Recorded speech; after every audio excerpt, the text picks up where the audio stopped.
Hi everybody, today I'm going to be going over the difference of two means. I hope if you guys weren't able to attend this session Monday that you'll be able to go to the one on Thursday where we'll be doing something different. I think it would be really useful for you guys to come to the sessions because we go over everything in a lot of detail, and sometimes I even do some of the problems that you're going to have to do on your own. So if you can make it, that would be great. Thursday at 3 p.m. will be the next one.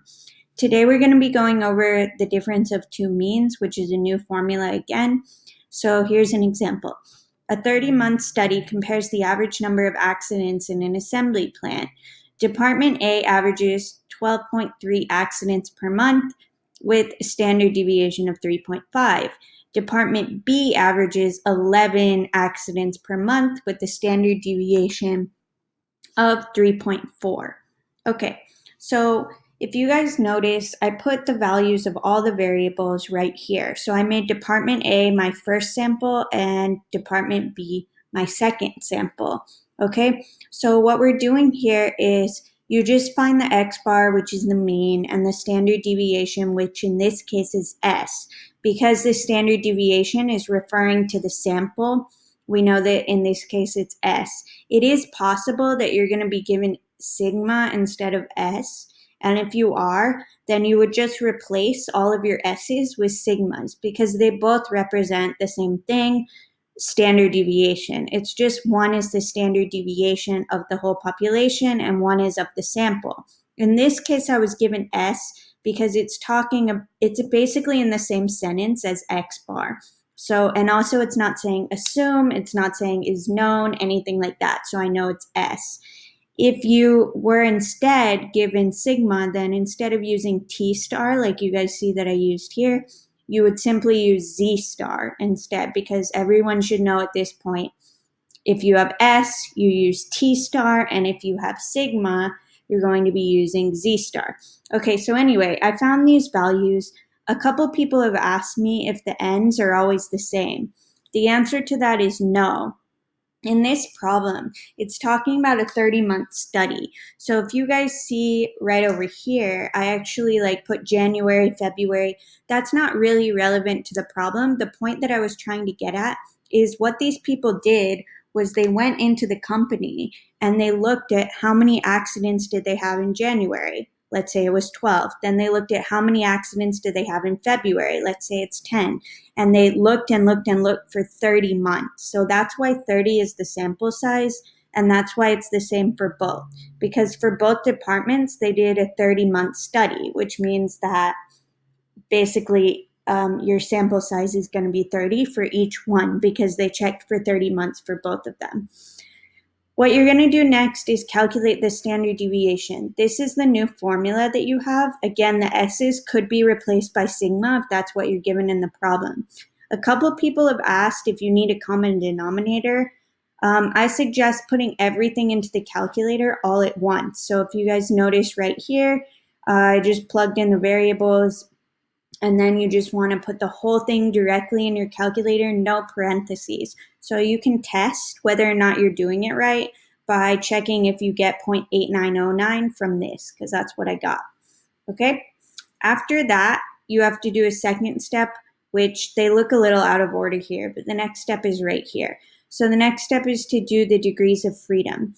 If you guys recall from earlier formulas, the formula for degree of freedom is n minus 1. However, in this case, you have two samples. So since you have two samples, you actually have to add all of the people together, or in this case, the months, to get your total sample. And since we normally subtract 1, but in this case, we have two samples, we're going to subtract 2 instead. So if you guys notice here, to get the degrees of freedom, I simply added my two n values together and subtracted 2. I got 58.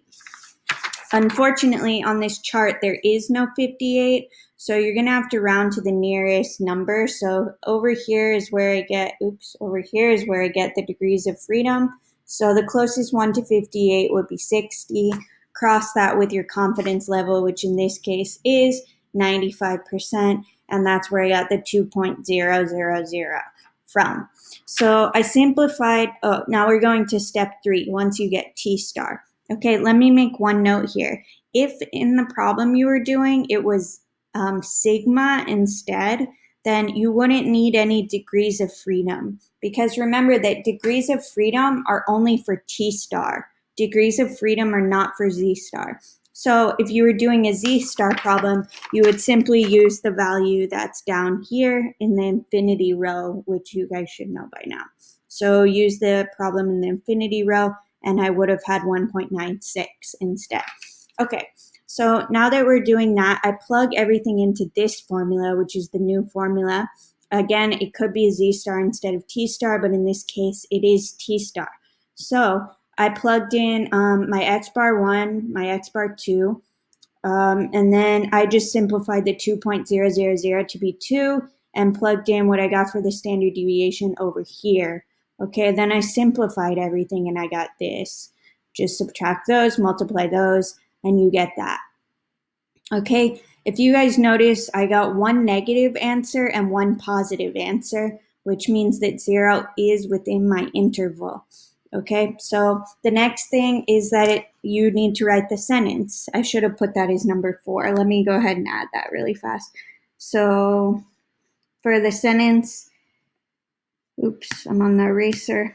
For the sentence, you should have put, you want to start with, I'm 95% confident that Department A, so Department A is the first people in the problem, had, and you guys notice I crossed out right here an average of. I could have left it that way. I just liked the wording better if I put on average down here. Really, either way would be fine as long as you mention somewhere in the problem that it's average, because this is a difference of two means. So Department A had an average of between 0.48 less, because it's negative, and 3.08 more accidents on average than Department B. Okay, so wherever you want to put on average, you can put it. The key here is this one's less because it's negative, and this one's more because it's positive. Okay, a couple people have asked this question over and over again. So some questions might ask you, is there a difference between Department A and Department B? Okay, so is there a difference would be something that you might get asked. Is there a difference?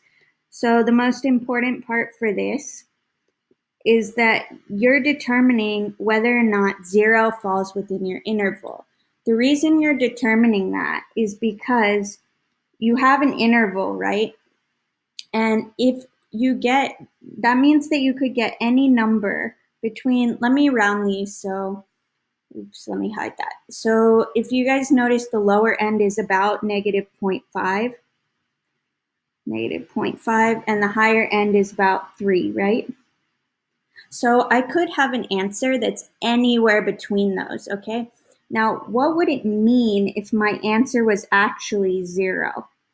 Well, what that answer would mean that the difference between X bar 1 and X bar 2 is 0, meaning that the average number of accidents for both departments were exactly the same, okay?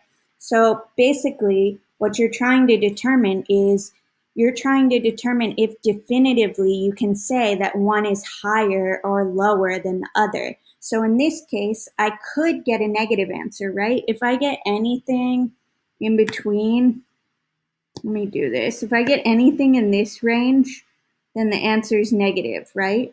Whereas if I get anything in this range, then my answer is going to be positive. So if I'm in the green range, that means that, let me make sure I get this right so I don't explain it wrong. If I get in the green range, that means that Department A had less accidents than Department B. But if I get in the blue range, that means that Department A had more accidents than Department B. So can you say whether or not there's a difference? You can't, because you really don't know whether it's going to fall in the green or the blue range. It's highly likely that it falls in the blue range compared to the green, because look at the difference in size. But you can't say that there's a definitive difference, because 0 is in the middle. And 0 means there's no difference, meaning your answer could be positive or it could be negative. And if it could be either, then you can't say definitively that there's a difference. So I'm going to write that down. So I'm going to say, is there a difference? We don't know for, oops. We can't say for sure.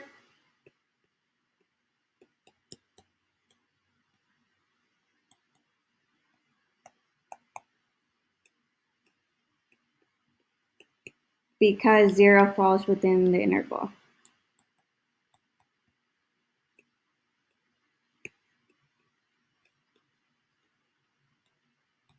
Okay, if you guys have any more questions about this, please come to tutoring. The last day is tomorrow, Wednesday. I'll be there at 3 o'clock. Or if you guys need a separate time where you can come ask questions, feel free to reach out on Remind and I can set up a time to talk with you. I'm really not busy. It's really not a bother. Just let me know, okay? That's it. All right. Thanks, guys.